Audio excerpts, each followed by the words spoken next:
I am bringing back real makeup tutorials. I'm going to teach you every single thing I have learned over the last like 10 years of doing makeup. I can go from this to this. If you have acne, I got you. If you want coverage, but you also want your skin to look like real skin and not cakey. The main goal of this video is to teach you what you can do with the makeup you already have in your bag. If you have a little makeup collection, the basics, foundation, concealer, blush, bronzer, you're gonna be good. We're gonna take this slower. We're not gonna rush. Sorry to my people who have a bad attention span. We all need to work on it, and that was the beauty in makeup tutorials back in like 2016. There wasn't a million cuts. It was a lot more raw. People actually seemed real. That's how I actually learned stuff. The biggest tip I have for anybody if you want to learn how to make up, just watch a million YouTube tutorials. Watch professional makeup artists. The Vogue Beauty Secrets videos of the celebrities doing their makeup actually taught me a lot, because a lot of celebrities have a lot of makeup tips that they learn from celebrity professional makeup artists, and that's where you get like the really, really good hacks and makeup tips. So without further ado, we're gonna get started.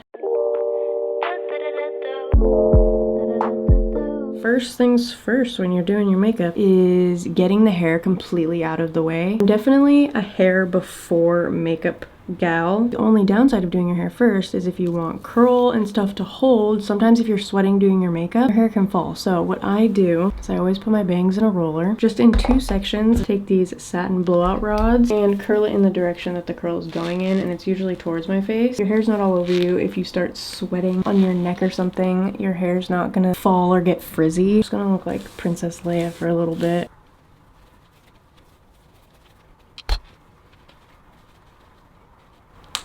We're gonna bring you in. Good old-fashioned makeup video. If you've been following me for a long time, you know I've struggled with acne for over 10 years now. Really annoying, and then I cleared it up like this last year, and one of the products that I was using got discontinued, and it's a whole thing. Anyways, my acne is very hormonal. All of the makeup I am using is not non-comedogenic, but none of the makeup that I am using in this routine breaks me out, because I have used everything I am showing you for the past 2 years, and for the past year, if not year and a half, I have had completely clear skin, no whiteheads, no blackheads, no texture, and this is all hormonal. This has nothing to do with the products I'm using. Now, everybody's skin is different. A product I'm using could make you break out. That's why this video isn't mainly about products, because you really have to find products that work for you. Test them out, because if you have dry, oily, combination, normal skin, it's going to affect everybody differently. Say you're using a foundation that everybody swears by. It looks like a very satin finish, looks like natural skin, but when you use it, it looks super like dry and cakey. It's probably how you're using it. First thing we're going to start out with is skin prep, because skin prep is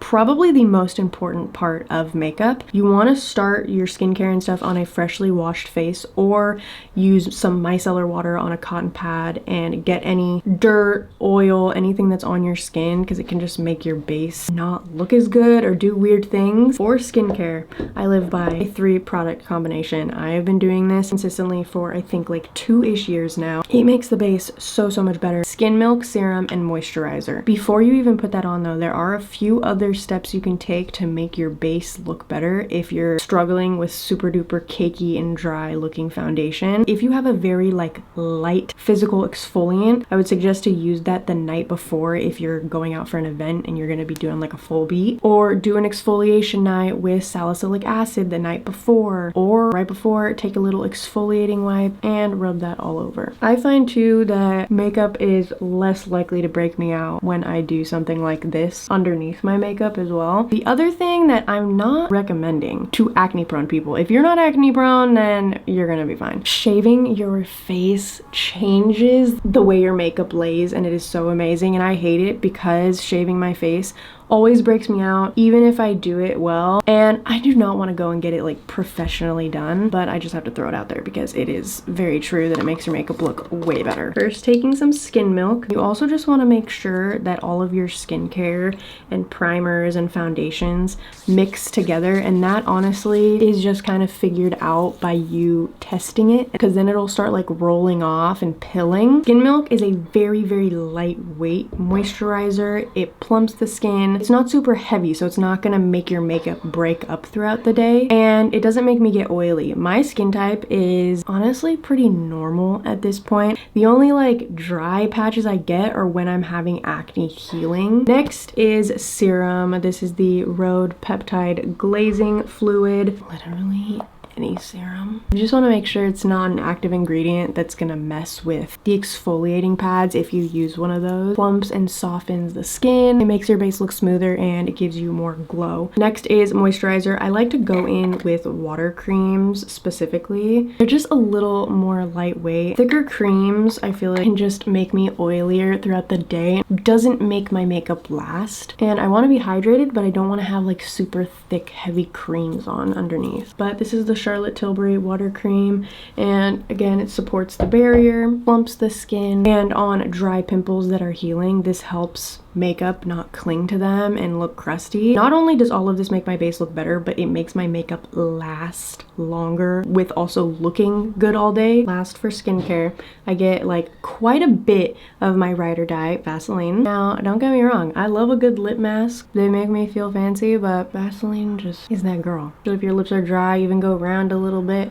So by the time we get to lip liner, which is kind of like my last step, our lips are going to be very hydrated and plump. You want to let all of this sink in. You do not want to jump in and put sunscreen right on top of this. Even if you have products that don't pill, give it at least 5 minutes. I'll wake up, brush my teeth, rinse my face off, put my skincare on, go downstairs, make some coffee, eat some breakfast, come back up, put my sunscreen on, wait a few minutes, and then I get started with my makeup. Just throwing sunscreen on and your makeup on right after can do weird things. I really like to do my eyebrows first. If you don't want to do that, do your eyebrows after your foundation and stuff. If you're going to be going in with like a lot more foundation, because it can kind of get everywhere. Micellar water, or honestly just water, getting excess skincare out of my eyebrows. Whenever I leave it in there, I feel like it makes my eyebrow pencil not work as well, and it just like slip and slides round and isn't as long lasting. The OG Anastasia Beverly Hills eyebrow pencil, any eyebrow pencil will do. I just hate change, and I have been using this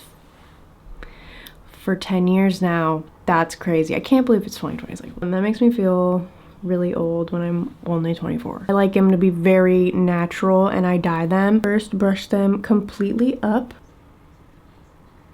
with a very, very light hand, and you want to always hold the very end of your brush. You don't want to have your hand hiked up all the way to the top, because that's going to give you way harsher lines, and you always want to have a really light hand when you're doing basically anything in makeup, especially with eyes. Slowly build that up. I follow my natural brow shape. Like I said, I like a very natural brow. If you have no idea what to do with your brows, look up a chart of your face shape and see what brow fits you the most. There's also ways that you can measure like this, and this. I have an entire video on how I do my eyebrows and like how you can get them to suit your face the most as well. The eyebrows really do shape the entire face. They can drag your face down. As I'm doing this, I am spooling it. If I accidentally have too harsh of a hand, I quickly just go like this and soften out any harsh lines. Just depends on what you like. If you want a bolder, darker brow, then use a little bit heavier of a hand, or honestly go in with pomade or brow powder. Okay, I think that's good for down there. Now I'm going to brush my brows completely down, very lightly lining right there, but more just lining right here. In the front, I do not want there to be any lines. I want it to be very smooth gradient. So I can start out by drawing a harsher line. Actually see the shape that I'm making, and then taking my spoolie and blending it in. And if you feel like whenever you do your makeup and your face is very like drooping down, I suggest lifting your tail on your eyebrow a little bit. And if you don't want to actually shave off the tail end of your eyebrow, take a little bit of concealer, put it like right there, and see what that looks like. Sometimes I want to take it off, but I try not to be impulsive with the brows. I've learned my lesson way too many times. I go in with a little bit of concealer on a flat angled brush, barely any, and then I put it on the back of my hand, tap it off. You want quite literally none on there. I lift my brows up a little.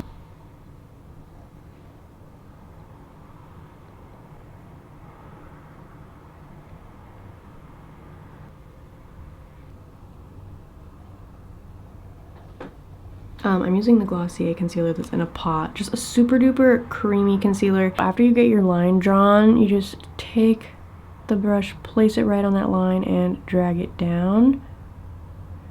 Blend it by bringing it up a little bit because I don't want like a harsh line right there. Eyebrows done for now, but I am not doing a crazy eyeshadow look in this video. I'm going to be doing an entire separate video on that, and I'm going to teach you how to do fun eyeshadow like it's 2016, because 2026 is going to be the revival year of creative eyeshadow. I'm gonna start wearing eyeshadow so much more. I'm not doing that in this video because I want this more to be on base and a very like universal eye look that I feel like a lot of people will like. If I do crazy eyeshadow, I do that before my base because of fallout. If I am not doing that and I'm doing a simple eyeshadow look, I do that after I do my base. There's so many different types of primers now. I've tried every single bougie primer that there is, okay?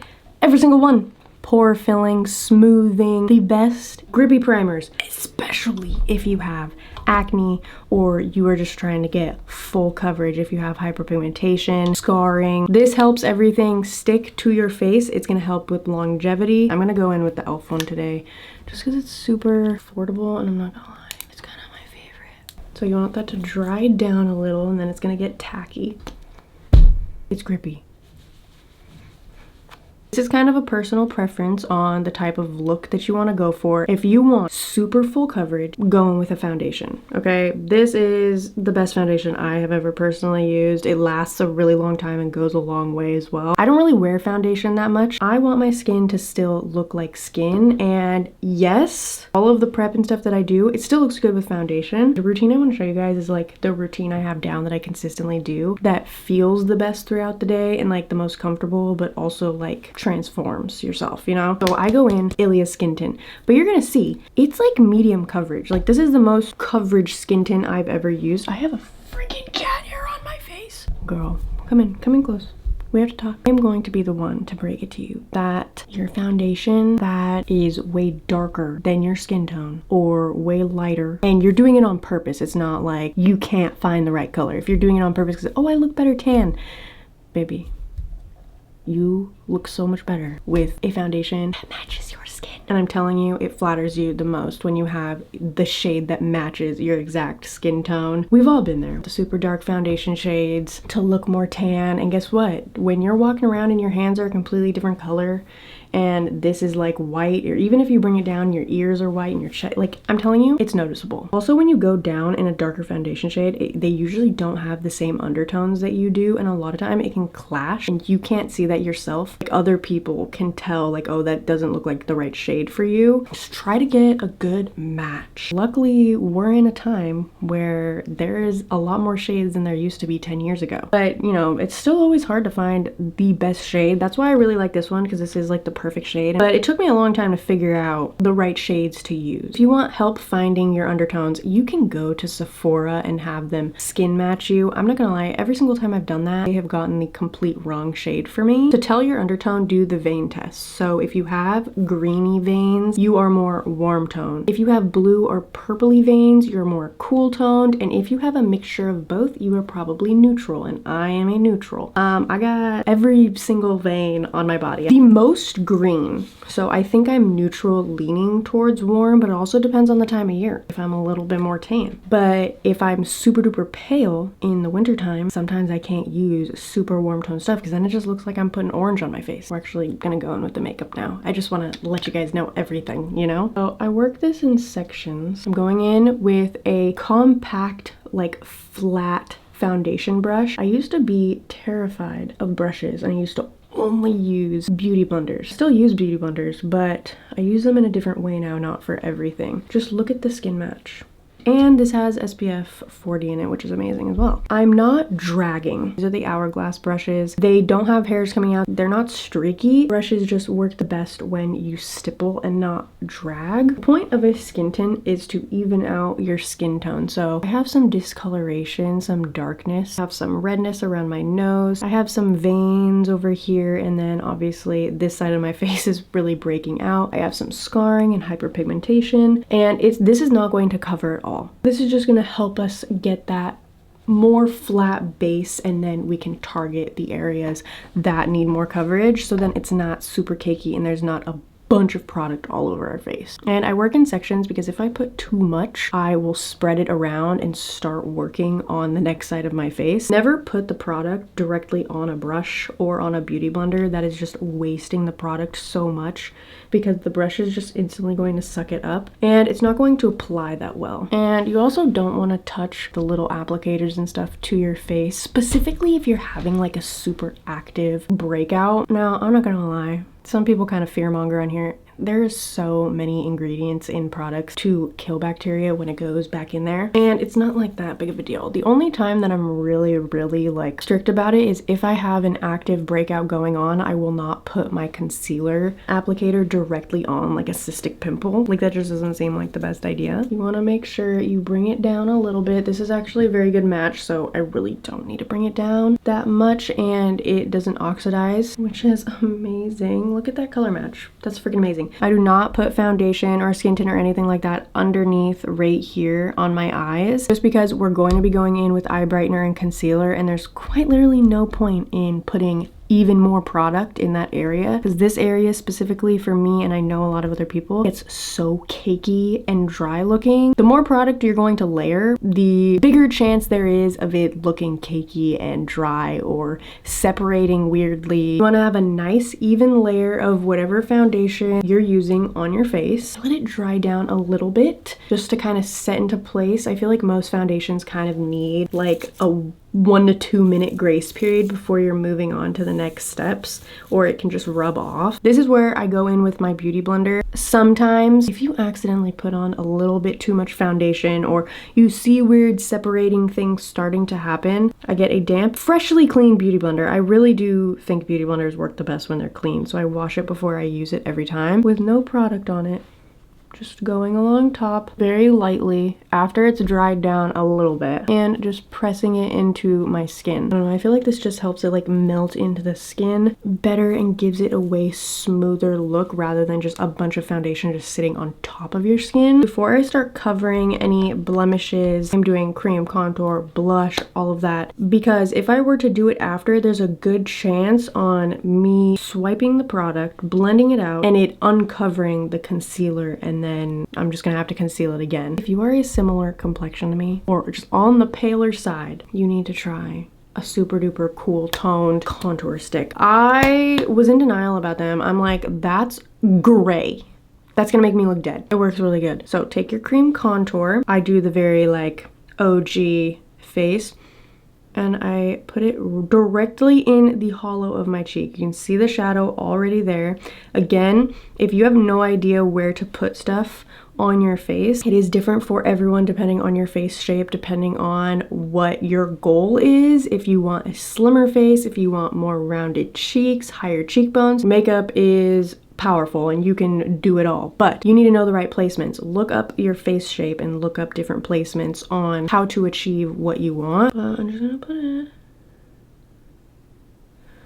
right there. I don't drag it down too much because then it can do like weird things. And I only put a little up here, and then I do put it on my nose, and I'm coming back to the nose contour later. But that's just kind of what I do, and I messily blend that out. I'm gonna use the same exact brush that I already used. For cream products, I like to use more of a condensed brush so it doesn't go everywhere. The other brush that I've kind of used like forever is this one, and I use this side and I flick it up. But with something like contour where I really want it to stay in that place, I'm gonna use a brush like this. And I just, again, not swiping like crazy or dragging it down, just tapping it in its place and then slightly flicking it up. Very, very slightly, because I do not want this to be on the top of my cheekbone. I want it to give that illusion that my cheekbones are more sunken in to give more structure to the face, especially after you put foundation on and your face can look a little bit more flat. Very light hand. I want my contour to be pretty darn subtle. I don't want it to be crazy. I don't want there to be any harsh lines on my face. It just instantly, like even like from right here, there's way more of a shadow there. And I'm not so much a fan of putting it on the jawline, but it's the same thing, you know, a little above your jawline, like where you want that shadow to be. But you just have to make sure you're dragging it down, because there can just be a straight line, and I'm not gonna lie, like it looks like that a lot of the time still, even when you're dragging it down. It doesn't like match. I don't care that much about having a super sharp jawline. Oh, I forgot. I also put the contour somewhere else. You can also put it in right here, but I actually like to brighten there, you'll see. But I like to put it right here and like a little triangle right there. It's very, very subtle. And you also have to realize I have crazy lights on and stuff too. If you want to see what you actually look like, do this in the car and do this in complete natural lighting, because you can do this in your bathroom and like, oh my gosh, I ate. And you look in your car mirror and you're like, I look like a drag queen, what happened? Or it's just like isn't blended. It looks cakier in real life. You gotta do it in natural lighting. I have learned the hard way that you cannot go completely against your natural face shape with makeup. Now, there's a lot that you can do with makeup, but like if you are trying completely different shaped nose and you want it to look natural, it probably doesn't look as natural as you think it does in like natural lighting and stuff. It's really, really hard to get it to look natural. Your makeup will not peak until you start embracing your natural features and working with that. And that's when my makeup game, like my base, finally was like turning out super good. Suits me and looks good. Like a lot of times I would do makeup and I just like felt like something was off because I was following trends and going against everything on my natural face shape. Like I would put my contour all the way up here, then my blush all the way up here. There's just certain things that just do not work for everyone's face shape. That's why I take trends very lightly. A lot of trends have helped me with my makeup, but I never just blindly follow them. So I'm going in with cream bronzer. Instead of putting in the hollow of my cheek, I'm going to go right above that, but not like all the way up here where the sun would naturally hit it. So just having a super light hand, because I feel like bronzer can just get very out of control very quickly. Adding some warmth back into the face, and this also just helps like lift up the cheekbones in a weird way. And I do add this to the bridge of my nose as well on my forehead, because this is where I get the most tan naturally. You are going to see me using cream and powder products of each one of these products of bronzer and blush.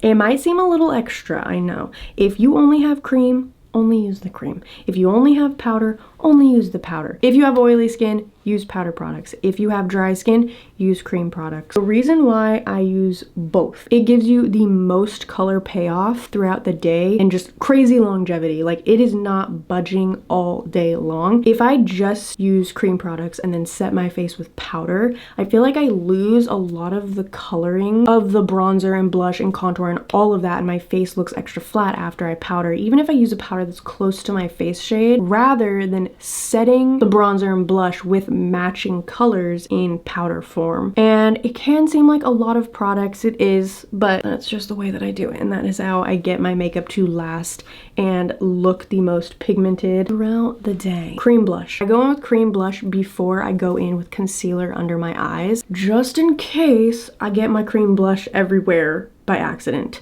I kind of do a mixture of cream blushes depending on what the vibe is that day. Road cream blushes are my favorite. I like a very pinky blush, looks good on me, and so I look forward and right there, and I match it on the other side. You're gonna see it just like lifts my face up so much. The same brush that I used for the skin tint and the contour, I just rub it off, lightly tapping in circular motions in that area to blend it out, and then I blend it up but I don't want to like go into my temple. I really do like it to keep it in this area right here. I start out very lightly, and if I want a little bit more, I will add more. So just a soft flush of pink. I'm gonna blend the other side. I try when I'm looking in the mirror to keep my face pretty straight when I'm trying to get stuff symmetrical, because if I like go like this, I'll put my face back and then this blush is all the way up here and then this one's like here. A little bit of blush on the bridge of my nose right there. A little bit, and in the summer I'll put a little on my forehead, but I only do it when I'm a little naturally flushed and tan. I've tried out so many concealers over the years, and I always come back to my NARS concealer pot. If you have acne, if you are trying to cover something up. Now, I only use this if I'm trying to cover stuff because it is a little heavier. You need something that is more full coverage though if you're trying to cover acne. So I take a little brush like this, I dip it in, and so like on this big spot right here, dabbing it on and covering the entire thing. Okay, then we're going to dot all of the spots. Let it sit for like 5 minutes. Now, if you have drier skin, you're gonna want to test this out, because if you leave it on for like 1 minute and then it's like not moving, you want to test it out depending on your skin type. But the other like liquid no, this is the other concealer I like, the Hourglass concealer, and this is the one that I like to use all over my face. If I don't have really pigmented acne spots going on, I will use this to cover it up, but sometimes when they're just like not getting covered up by anything, I gotta go in with the NARS pot. So on the places that are a little darker, I brighten. Everyone kind of has spots that they like to brighten. I put it underneath my cheekbones to clean up any contour that maybe went down too far, and just to brighten this area to give more dimension. A little around the nose, obviously on the eyes as well, but before I put it on the eyes, I put that on first because I'm gonna let that sit for a little bit as well to get full coverage, and then when we blend it out, it's gonna look super smooth. But under my eyes, color corrector. Color corrector has changed the game for my under eyes. Like you can see, my eyes are actually pretty purple right now, and I have a problem with purplish under eyes. Taking something that's a little bit like orangey-ish to cancel that out, and you're gonna see barely any. I put it right there, and then right here, because you can see it's super dark right there. Right there. So this is kind of like a smaller-ish version of this brush. It's not as condensed. This is the Haus Labs concealer brush, and this is what I'm going to use to blend out all of my concealer. I used to only use beauty blenders under my eyes, but I have finally figured out that brushes are the way to go. I am barely putting any pressure, just blending this out by lightly tapping down the side of my nose and down a little bit. And then I bring this straight up into my temple. Don't directly put the product on my eyelid. Just with the excess on the brush, I take that and go on my eyelid. If I am really purple up in here, I will put some extra, but for the most part, I keep my eyelids very blank with the concealer and stuff, unless I'm going in with crazy eyeshadows. But on like the normal day-to-day with a little bit of eyeshadow, my eyelids are very greasy. I don't want to put a bunch of product on them. Look at the difference. That's just the eye brightener, and that was barely any product at all. Get a color corrector depending on what you're canceling out. Obviously, everyone watching this is going to have a completely different skin tone, different things that they're trying to cover up and cancel out. So look up a color wheel. Like on the opposite end of purple is yellow. Like orangish, pinkyish can also kind of cancel it out. So, and then I know for like dark spots on deeper skin tones, orange and reds work really well to cancel stuff out. So just figure out what works for your complexion the best. Now I'm going to take that concealer that I applied on the rest of my face, put a little bit here,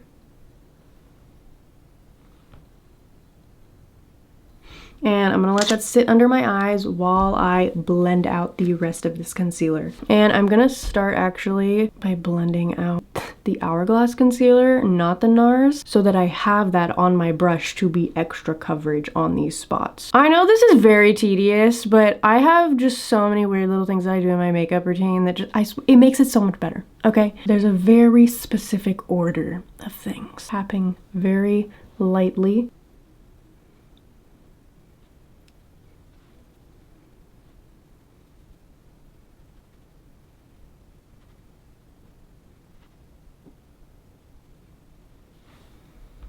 This brush is pretty good at blending out pimples without picking up the concealer. Really, really light hand, barely tapping it, and it kind of just blends it out for you. And that's why I love this brush so much, but I am going to show you how I do it with another brush. So a brush like this, or this, you know, a little stubby brush, the ones that you use like for eyeshadow underneath your eyes. I'm going to show you with these pimples right here. I start by very lightly tapping directly around the actual pimple and blending out that edge, and you barely want to touch the actual pimple so the concealer isn't lifted up and then the redness or purpleness or brownishness from a scar is peeking through. Blend out that edge very lightly. And this is how I just catfish into not having any acne at all. I'll do this with no other makeup on and you literally can't even tell that I'm having a breakout. Breakout where?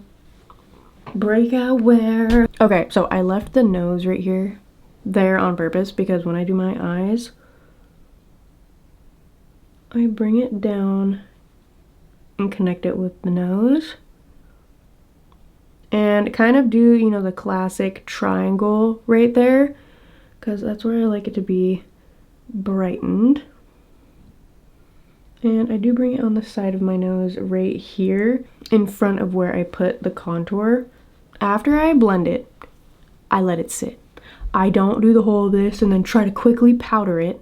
I used to do that. We're gonna let it sink into all the fine lines and creases that it wants to. Because guess what? Later in the day, when you barely get oily, if it's barely hot or humid outside, you sweat a little, it's gonna crease. I crease no matter what until I started doing this. I take a Q-tip or brush like this and I like this, where it's creased, and I remove all the product in the crease. And you can't even tell a difference when I remove it because that was creased. So like when you're looking at me, it doesn't look any different. Now I'm not gonna have these like weird creases and not have to go like this all day long, you know? I go back in with the brush that I use for my blush and with whatever that is left on my brush, I just lightly go back over to really make sure it is blended. I do use the Huda Beauty powder. I know I said this video is not about products, okay? Use the powder you have. But if you're on the hunt for like the best powder ever, I have never used a better powder than this. I have used all the dupes that people say too. They're not comparable to this powder. Either on a damp beauty blender or a powder puff. I dip it in the product, tap it on the back of my hand. I do not want that much on there. Pressing it into my eyes. This is a light set under the eyes first.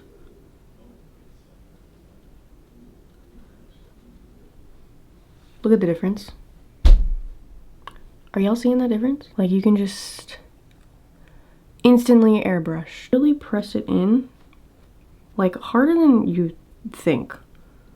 Get it in there under the eyes, and I do that for areas that have a lot of texture, like this pore area, and I have some texture going on. I'm trying to see if I can show you better.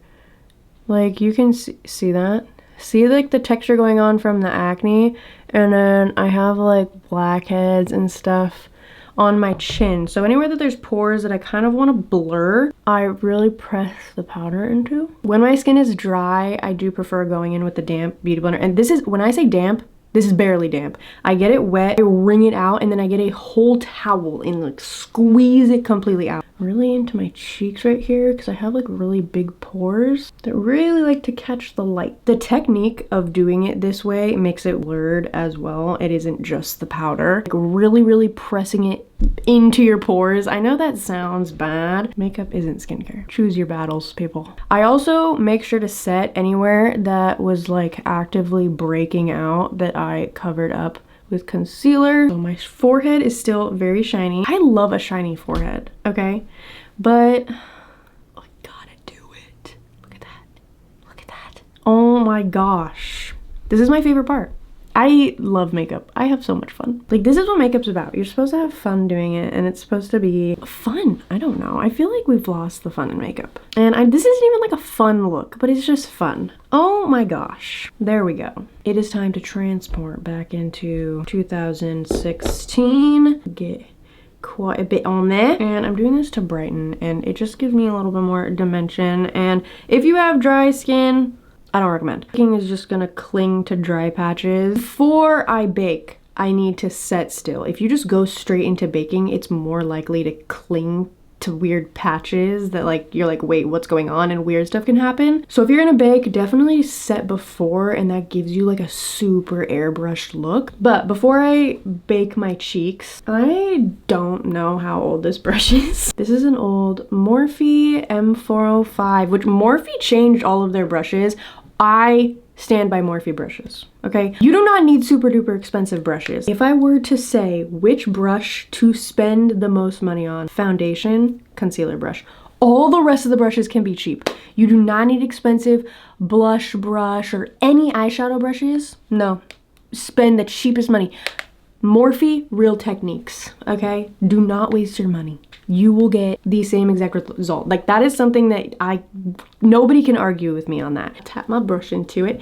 I'm using kind of like an angled brush. Do like tap it off a little bit. Very light hand. This can ruin the entire makeup look if you put too much. Right where I put that cream bronzer, I kind of go like this, very light circular motions, and I tap. That's the only way that I really apply powder products. Slight circular motions and taps. I never go like this. Girl, slowly building it up. This is like the one kind of place that I left without my setting powder because I wanted to set this into place. I'm not gonna lie, I really do not go in with contour powder, but this would be the time that you would do that if you want more contour. Blend it into the hairline, girl.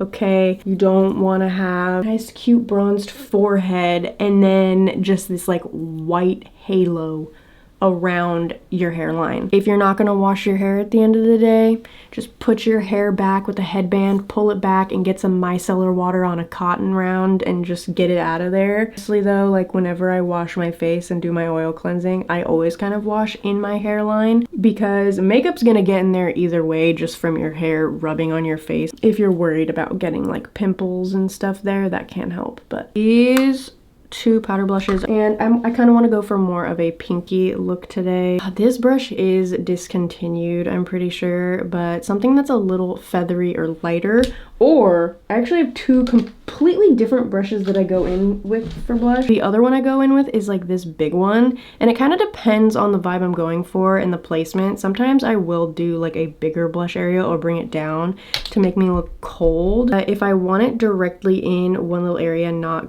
it going all over my face, I like a smaller brush, and I place it right in that one spot, circular motion, bring it up, and just slowly build that. I don't want to like go everywhere. I want it very concentrated in that one little spot and then flick it out because it's very easy to overdo. I mean, is there really such thing as too much blush? I don't know, I think we all have a little blush blindness. And you guys have been seeing, I'm like always, I tap it on the back of my hand, and it's just so you don't accidentally rub a bunch of pigment all over your face because it's so hard to get that off. Like we were talking about undertones, and this is like a very cool toned blush, but I'm neutral and then more warm, but I can wear super cool tone things like the contour and then this blush, and it looks really good and it compliments me. And specifically when I wear this blush, I get like the most compliments and like people asking, oh my gosh, like can you please do this makeup routine, like do this base routine. It's always with this damn blush. But see, that's the thing, no rules to makeup. You can look up your undertones and stuff and like figure out everything you're supposed to do, and then the opposite thing could look really good on you. That's why testing things out and never getting stuck in a makeup routine without trying anything new is key. I thought my makeup game peaked a long time ago, and then I started watching all the Vogue Beauty Secrets and doing that series on my channel where I would recreate them.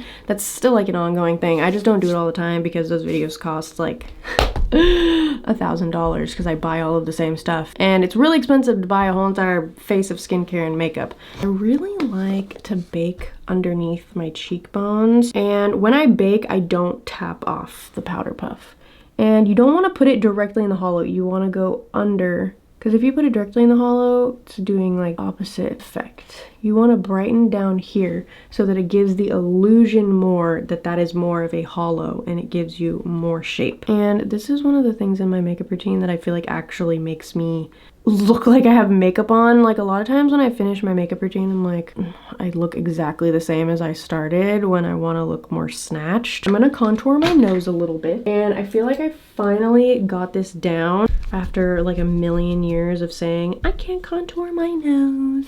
So I actually use eyeshadow to do this, and I use a very neutral-ish shade like this, and even like this, something very, very light. I don't want to go for the very drawn out nose. That definitely looks cute on a lot of people, and if you're going for a specific type of look, this is more of like a natural, trying to accentuate my own nose shape. I feel like the nose can look naked if you don't put contour on it, but you contour the rest of your face. Take a blending brush like this, really smack the powder off, and underneath I have like two little notches that I like to add the shadow to accentuate.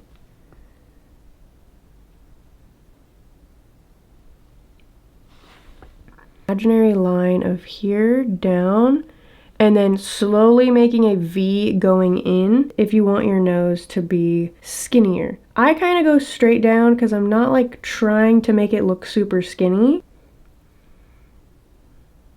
Again, super, super light hand. And if it kind of looks a little crazy, it does get fixed a lot when we bake after.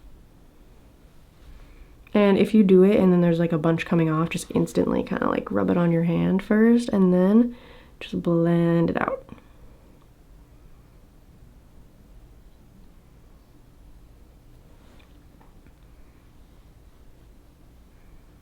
I'm rubbing all of that eyeshadow off and just really blending. It's pretty good. Taking an even smaller brush like this, a super flat brush, taking that dark and then adding your little notch where you want.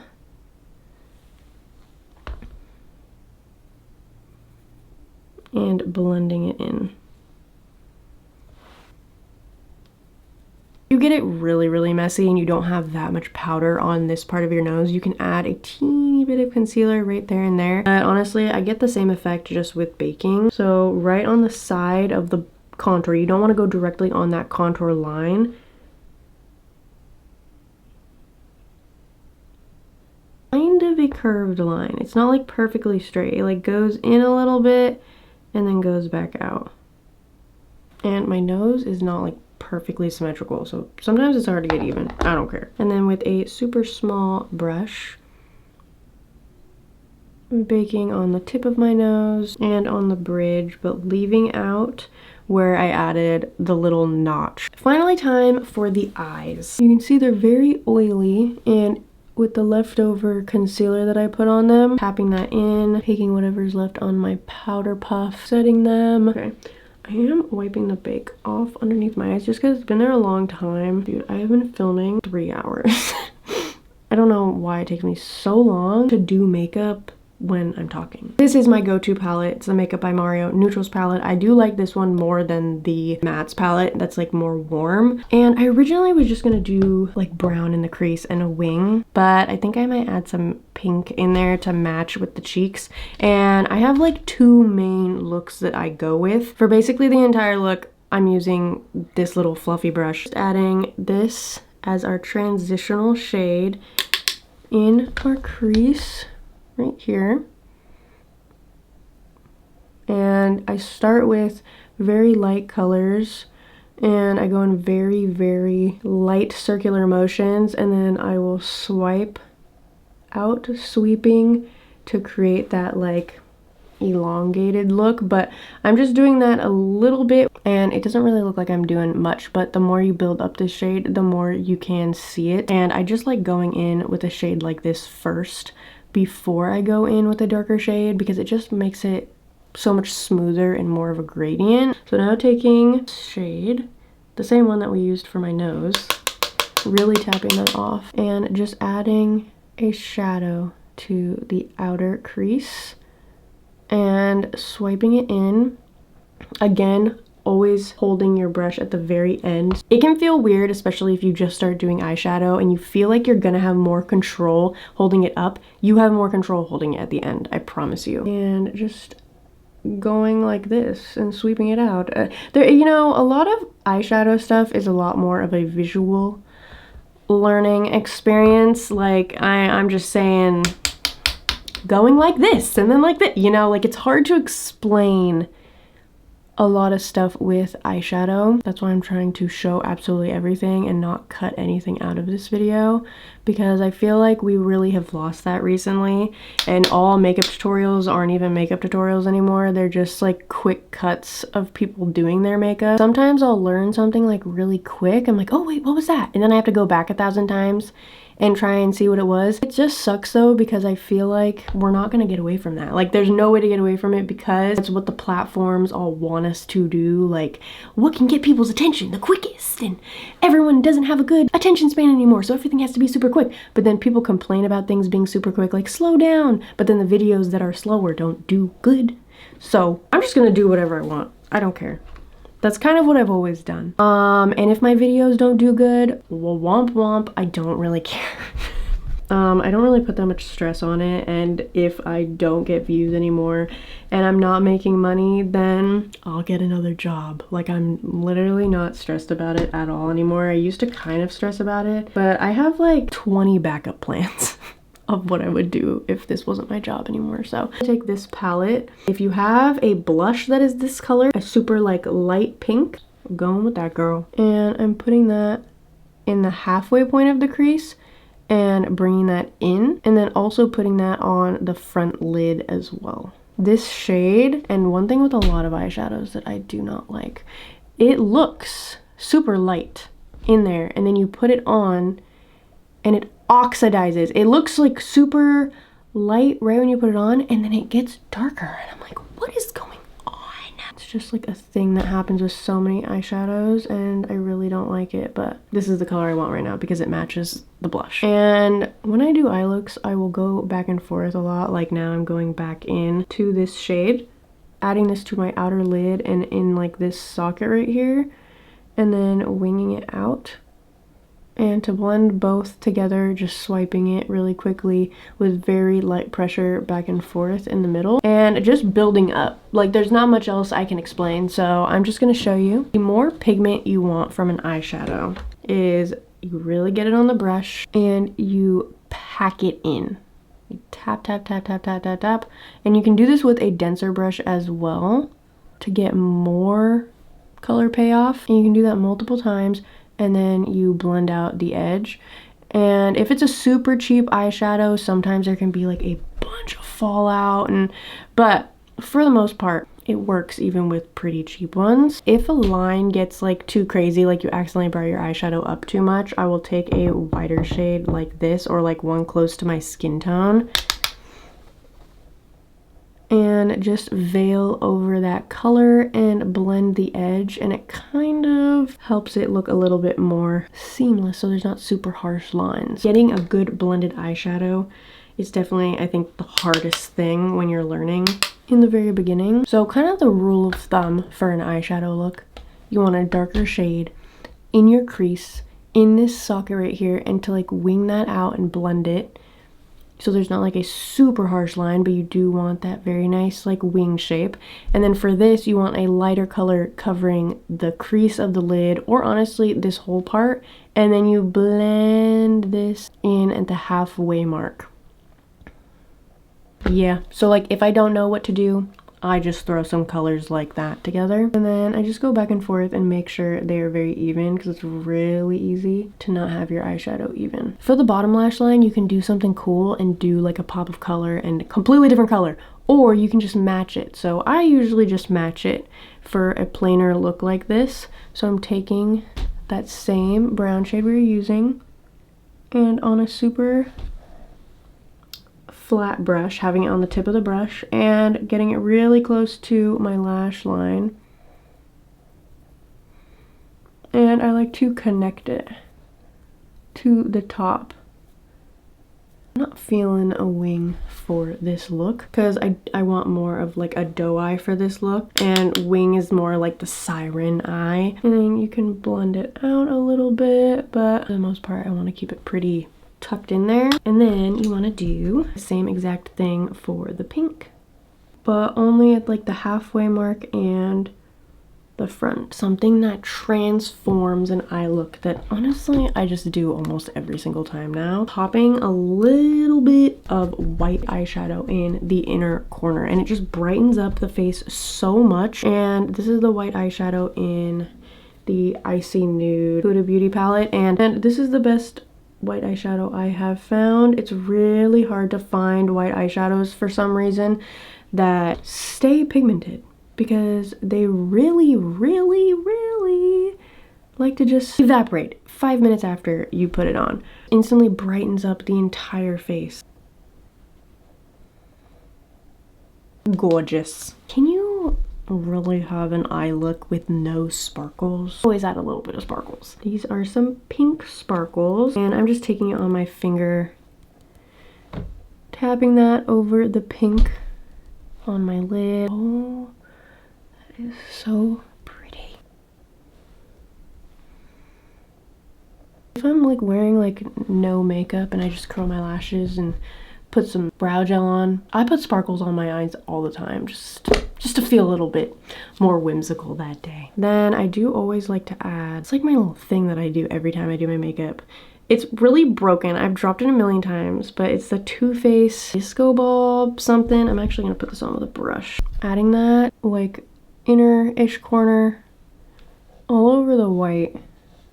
We got some sparkle. Pretty. Let's wipe off just the rest of the bake. If you want more color payoff from the bake, kind of like tap it into place. For the nose, I go in with the smaller brush. Sometimes I can look a little too powdery and I kind of just want to melt things more together. This product, which is the One Size Powder Melt, but honestly, any type of setting spray that you got, this works for this step. I'm gonna put highlight on, and I like to do this before. Don't want to get this on my eyes, so I kind of cover it.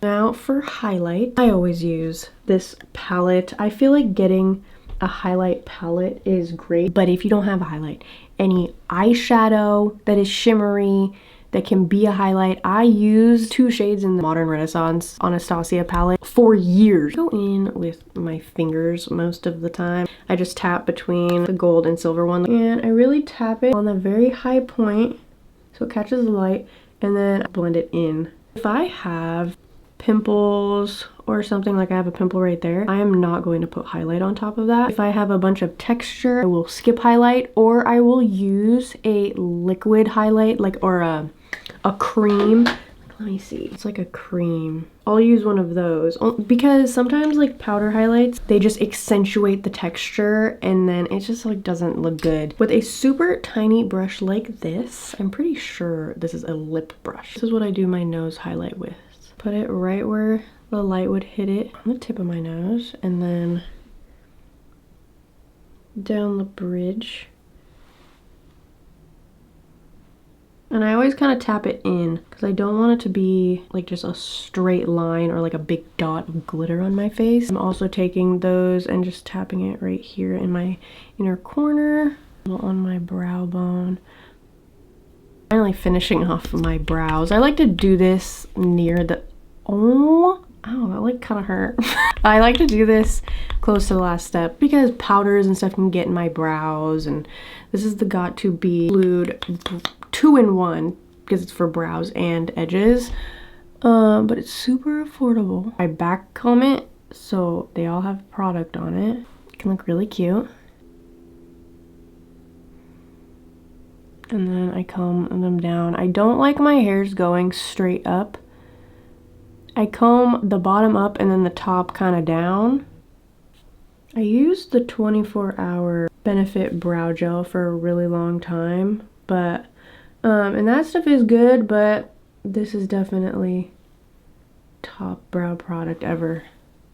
because my brows don't feel gross. They just feel normal, but they don't move. The biggest pet peeve I have with brow gels is if I actually want one that makes my brows stay. It's a brow gel that makes me feel like I can't move this part of my face, like I have hairspray on it, and I hate it. So mascara I'm using now too is a really good mascara. It's not even my favorite one. You want to make sure your lash curler does not touch right here. If it touches, you're not really gonna get that good of a curl. But before I actually do that, I comb them out where I want them to curl. Comb the middle ones straight up, the ones on this side towards that way, and these out this way. And this helps get some of the eyeshadow and powder out of them as well. And I kind of start at the tips, kind of pump it a few times, undo it, get them where I want, go back in, a little further down, pump it. And then now I'm going to go to the actual very base where it is almost it is pinching me a little, pumping it, and then I'll hold it. And this is for my girls that have lashes that do not hold a freaking curl. My lashes do not hold, and if one more freaking person tells me just use waterproof mascara, that doesn't work. Waterproof mascara makes my eyelashes fall even more because waterproof mascaras are all heavier. And this is something that I'm like, don't even give me advice on. I don't even want it. You wanna know why? Because I've tried everything. But I finally did get my lash routine to work, so that's why I'm really excited to show you guys. That alone is insane. I have worn strip lashes a million times. I have never in my life had them comfortable. I have cut them a million different ways. They never feel, I want to feel like there's nothing on my eye. That's the goal. I've tested out a bunch of lash clusters. These are the best ones I've ever found, and I reuse them all the time. As you can see, there's like a bunch of, it looks like a bunch of like little hairy caterpillars in there. And these are pre-glued. No sitting there, blowing on it, waiting for the glue. I get the longest ones. And when you're doing this, you wanna have tweezers that have curvature, like this. Or, I mean, if you want them with sharp ones, obviously be careful, but something like that. You can do it with normal tweezers. This really gets it a good squeeze, that flat part, against your lash, so they blend with your lashes. And these are pre-glued on the top of the lash. So I have a mirror looking like this. I'm not putting it on the very, very end. I'm bringing it in a teeny bit because that gives more of a doe-eyed look, right on your lashes. The curved part towards, see, towards myself. Squeeze it together with your lashes. And I just kind of go like this to blend it in with mine. And that is just one. I will go in with 2 or 3 depending on the day. So I just went in with the longest one, which is 14. So now I'm going to be going in with 12 to create a gradient, because you don't want to have like 2 super long lashes and then your lashes. Putting it right next to that. And you really want to get it on your lash, not on like your waterline, because if you get it on your waterline, it's just going to be sticking to your bottom lash line. But that's why I do the squeezing. Puts them exactly where you want it. Okay, I think I'm only going to do the 2 today. I like the 2.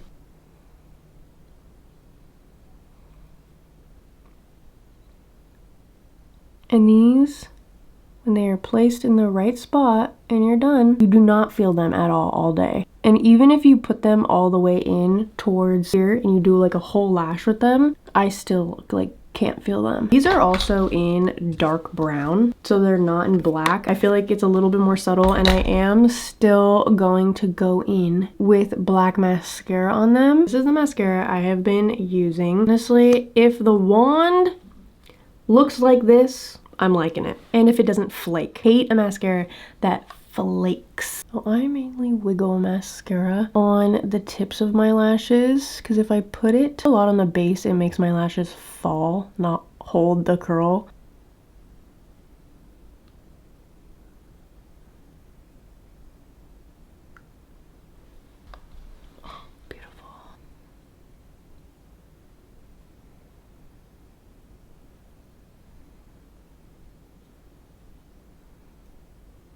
Literally just looks like I have like, I'm naturally blessed and I have W genetics. I wish my lashes were this long. My lashes were this long when I was using lash serum like the ones with a bunch of bad ingredients in them. I look at pictures and I'm like, oh my gosh, I miss when my lashes went up to my freaking eyebrows when they were curled. It was so beautiful. It's definitely not worth the skin around your eyes being irritated, risking chance of having permanent eye damage and orbital fat loss and stuff, so that's why I stopped using them. I am trying to use my ordinary lash serum because that one doesn't have harmful ingredients, but the ones that don't have the harmful ingredients, they just don't work as well as like Babe Lash and Grande Lash and all of those. I have mascara up there. We're gonna let that fully dry and I'm gonna scrape it off with a spoolie. We're gonna do lips. I have licked off, drank my drink and stuff, so the Vaseline is pretty rubbed off, but my lips are plump. I do not have the biggest lips. I just want to say, I have never been so happy and proud of myself that I did not cave and get lip filler. I feel like it would not have suited my face shape. I feel like it would have ruined my face. And just seeing so many people getting it completely dissolved and saying they regret it, and definitely feel like I would have regretted it. I've had a lot of blindnesses. I feel like I would have gotten addicted or been blinded to it and just kept getting more and more and more. But I do overline my lips a little bit. You see how there's a white line kind of around my lips, and like right here this is skin color and not pink. That's called a double lip line, and you might have heard of that by now. I feel like it's more talked about now. Some people hate it, some people love it. I had mixed feelings about it, but I can get my double lip line to make my lips look bigger and more plump. Right now my lips are like wrinkly and extra small because I'm super dehydrated because I just keep forgetting to drink water. This is the before, how I always sit. This is the after. This does not come together until we do the lips. I have two pinky lip liners that are my go-to. Can you tell I'm loyal? This is also the very end of this one. So these are my two favorite lip liners, and they're both like basically the same shade as my lip, and that is super important. If you have a double lip line, you want to get one that is basically the same. It can be a teeny pinkier, you know. This is the RMS Beauty in Morning Dew. I'm going right above my pink natural line, so right on that like white line.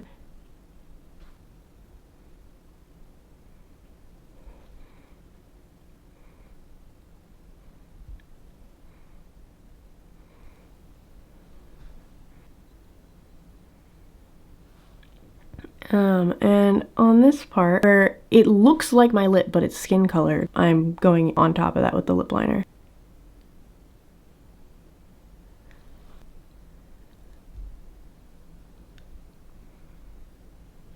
I bring this in. I kind of just dab this all over. I don't use lipsticks, honestly. I just use lip liners. These are the Rhode lip liners. This shade Lift. The same color basically, just a little bit lighter. And I'm using that as my lipstick to make your lips look a little bit bigger. Taking a darker lip liner, RMS Beauty, and this is in Sunset Nude. Just go on the edge.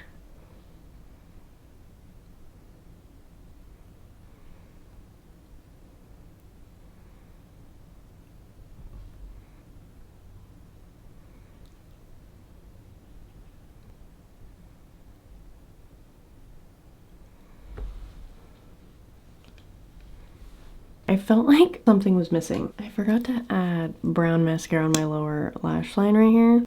Just a little bit. See this mascara right there?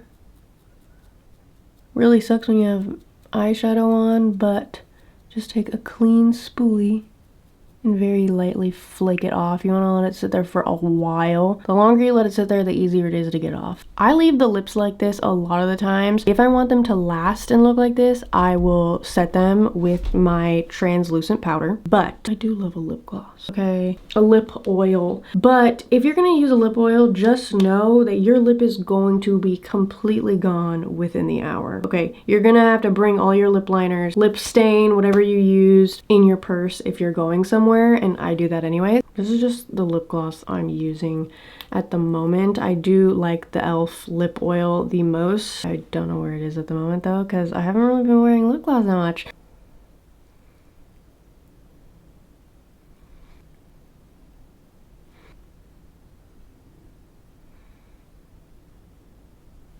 Oh yeah. Are you seeing this? beautiful. So yeah, that's how I make my lips look bigger without looking crazy. And this is it from the side. That's the main test, right?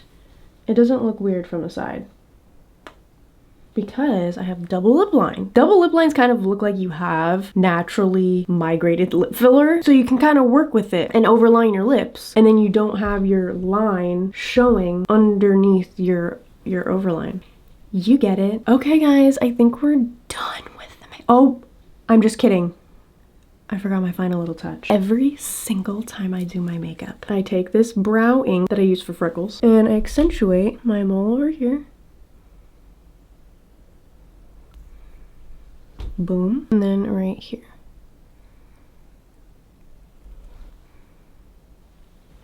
I don't know why, but I love it. Again, accentuating and working with what we got will make you feel the most confident.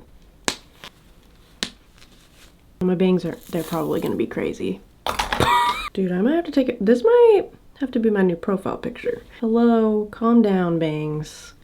Don't be so dramatic. Now, if you're thinking to yourself, Kaylee, how is your hair so shiny and looks so soft and gorgeous? I mean, let's ask the sponsor of today's video, shall we? My hair has been feeling a little dull and lifeless lately, mainly from just me not having time to do a bunch of hair care and the weather. And if you know me, you know I'm always on the hunt for a good hair gloss. I genuinely think glosses are one of the best things that you can add into your hair care routine when your hair needs life again. Today I'm partnering with L'Oreal Paris and trying their Everpure glossing system. L'Oreal just is that girl when it comes to affordable hair care. You really do not need to break the bank to have a glossy, healthy looking hair. This is a very simple 3-step system. I start by washing my hair with the L'Oreal Paris Everpure glossing shampoo to cleanse and prep. Then I go in with the L'Oreal Paris Everpure glossing conditioner to smooth everything out. Star of the routine is the L'Oreal Paris Everpure glossing 5-minute lamination mask. This is what gives you that glass-like shine, and it literally only takes 5 minutes. I love how quick it is because it fits so easily into my normal shower routine. After rinsing, my hair instantly feels more detangled and smooth, and it looks so much glossier. Again, just to show you the before, and then this is our after. I love when a product gives you that fresh salon level shine at home without spending hours and tons of money. And to just clarify, my hair was blow dried in the before clip a few days before that. My hair looks so much shinier, smoother, and it just feels so much softer and has that alive look again. If your hair is feeling dull, a gloss like this is such an easy reset. Again, this is the L'Oreal Paris Everpure glossing system, and it's definitely earned a spot in my routine. And thank you again to L'Oreal Paris for sponsoring this video. That is all of my tips and everything that I know about beating my face, okay? I feel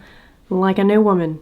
Even with all the tips in the world, all the best trending products, skin is still gonna look like skin. I have it pretty down. Prep is key. I've learned this over 10 years, so I'm so happy that I could put all of this in one video and maybe help the girlies out that are trying to start doing makeup, like for my younger viewers, or if you are my age, or even if you're 30, 40, 50, whatever, and you've been doing makeup a super duper long time. Maybe you had no one that taught you, or you know, never had the time to sit down and learn about it. I love that I get to make these videos, and I really hope this helped at least one of you. I don't know if this is my first video of 2026 or maybe my second, but this is the first video that I'm like sitting down and filming in 2026. And Happy New Year. I love you guys so much. Please subscribe if you want more tutorials and you want to know all of my little tips, and I don't know, I post stuff. We're almost at 1 million followers, which is absolutely insane. It's not even real to me. I love you guys so much, and I will see you in the next one. Bye! I don't know if you like the way I put my words together, but I need you to stick with me just like some birds of feathers. Or like bricks and scales, hand in hand, dropping corn straight down the well. Wish me well.